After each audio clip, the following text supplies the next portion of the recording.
Side की वजह से आदमी एक साइड रिलीफ था कि चलो एक साइड हम खाली कर देंगे, एक साइड गिराया जाएगा। लेकिन यहाँ आने के बाद, सरकार आने के बाद दूसरा रिएक्शन में आ गया। आने के बाद बोल रहा पूरा खाली करने के लिए बोल रहा है। तो अचानक से 1 घंटा का टाइम में हम कैसे दुकान खाली करें? मेरा दुकान में सारा माल भरा हुआ है, बना हुआ दुकान है, हम कैसे हल करें? खुद ही इसका कोई समाधान नहीं निकला है। सरकार आने के बाद डायरेक्ट रिएक्शन ले लिया। इसका क्या रीजन? हम लोग को क्या मिलेगा? टाइम तो मिला ही नहीं, ना नोटिस मिला। यहाँ तक एक पर्ची भी नहीं दिया गया कि हाँ भाई कि आपका ये दुकान खाली होगा, आपका वो दुकान खाली होगा, आप लोग सेटलमेंट कर लीजिए। ऐसा कुछ भी नहीं बोला गया, डायरेक्ट बुलडोजर आके चढ़ा दिया गया बस। तो ये कितना नुकसान हुआ आप लोगों का? है ना? नुकसान कितना हुआ आप लोगों का? नुकसान कम से कम समझ लीजिए 2-3 लाख रुपए नुकसान हो गया। लोन में हम लोग डूबे हुए हैं, सरकार से लोन लेने के परेशान है। लोन भर कैसे क्या करेंगे हम लोग? इसका कोई रास्ता नहीं निकल रहा है। सिर्फ गरीबों का ऊपर बस ढूंढ के बरस जाओ। सर कुछ दे देते तो अच्छा भी रहता कि कुछ मिल गया, चलो अब हटा ही दे हम लोग, कोई दिक्कत नहीं। सरकार हम लोग को रास्ता निकाला, कोई रास्ता नहीं निकाला, उल्टा हम लोग बर्बाद कर दिया। अब हम लोग क्या करेंगे? इसका कुछ हमें कुछ पता नहीं है। अग्नि मित्रवाद जी तो बोले कि इसके बाद हम लोग को क्या मिलेगा? इसके बाद कुछ तो बोलना चाहिए ना कि हाँ तोड़ देने के बाद तुम लोग को सहारा दिया जाएगा या कुछ भी मिला जाएगा। ऐसा कुछ भी नहीं मिला है।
वन साइड की वजह से आदमी एक साइड रिलीफ था कि चलो एक साइड हम खाली कर देंगे, एक साइड गिराया जाएगा। लेकिन यहाँ आने के बाद, सरकार आने के बाद दूसरा रिएक्शन में आ गया। आने के बाद बोल रहा पूरा खाली करने के लिए बोल रहा है। तो अचानक से 1 घंटा का टाइम में हम कैसे दुकान खाली करें? मेरा दुकान में सारा माल भरा हुआ है, बना हुआ दुकान है, हम कैसे हल करें? खुद ही इसका कोई समाधान नहीं निकला है। सरकार आने के बाद डायरेक्ट रिएक्शन ले लिया। इसका क्या रीजन? हम लोग को क्या मिलेगा?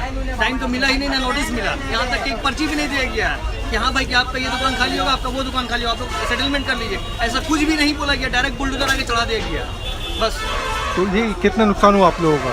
है ना? नुकसान कितना हुआ आप लोगों का? नुकसान कम से कम समझ लीजिए 2-3 लाख रुपए नुकसान हो गया। लोन में हम लोग डूबे हुए हैं, सरकार से लोन लेने के परेशान है। लोन भर कैसे क्या करेंगे हम लोग? इसका कोई रास्ता नहीं निकल रहा है। सिर्फ गरीबों का ऊपर बस ढूंढ के बरस जाओ। सर कुछ दे देते तो अच्छा भी रहता कि कुछ मिल गया, चलो अब हटा ही दे हम लोग, कोई दिक्कत नहीं। सरकार हम लोग को रास्ता निकाला, कोई रास्ता नहीं निकाला, उल्टा हम लोग बर्बाद कर दिया। अब हम लोग क्या करेंगे? इसका कुछ हमें कुछ पता नहीं है। अग्नि मित्रवाद जी तो बोले कि इसके बाद हम लोग को क्या मिलेगा? इसके बाद कुछ तो बोलना चाहिए ना कि हाँ तोड़ देने के बाद तुम लोग को सहारा दिया जाएगा या कुछ भी मिला जाएगा। ऐसा कुछ भी नहीं मिला है।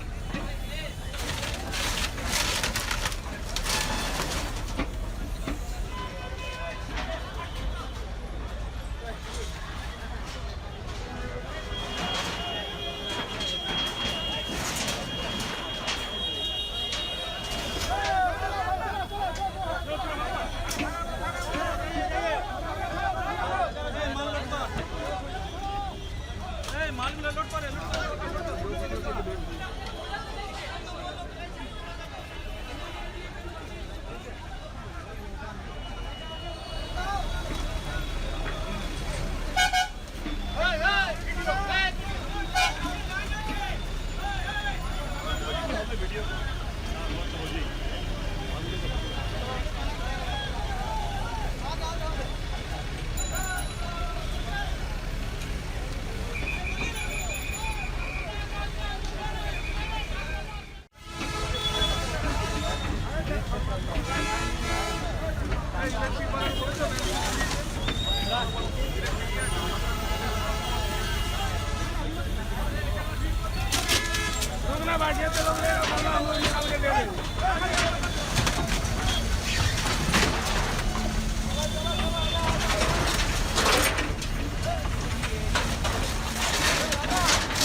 साइड की वजह से आदमी एक साइड रिलीफ था कि चलो एक साइड हम खाली कर देंगे, एक साइड गिराया जाएगा। लेकिन यहाँ आने के बाद सरकार आने के बाद दूसरा रिएक्शन में आ गया। आने के बाद बोल रहा पूरा खाली करने के लिए बोल रहा है। तो अचानक से 1 घंटा का टाइम में हम कैसे दुकान खाली करें? मेरा दुकान में सारा माल भरा हुआ है, बना हुआ दुकान है, हम कैसे हल करें खुद ही?